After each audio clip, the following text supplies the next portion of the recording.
দুনিয়াতে যত অদ্ভুত অদ্ভুত প্রশ্ন সব আপনি মুসা আলাইহিস সালামের মাথা থেকে পাবেন। বিভিন্ন বিষয়ে আল্লাহরে প্রশ্ন করতেন। সাইয়েদনা মুসা আলাইহিস সালাম আল্লাহরে বললেন, আল্লাহ আপনি আমার এমন একটা জিকির শিখাইয়া দেন যে জিকিরটার শব্দ আপনি আর আমি ছাড়া কেউ জানবে না।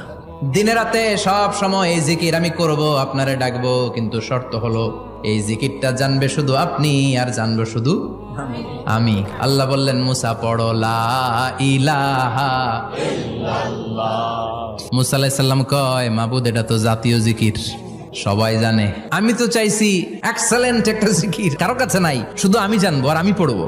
আল্লাহ বললেন, মুসা এই লা ইলাহাকে যদি এক পাল্লায় রেখে দাও, তাম বিশ্ব, 7 আকাশ 7 জমিনটারে তুলে যদি তুমি আরেক পাল্লায় রেখে দাও, লা রাজা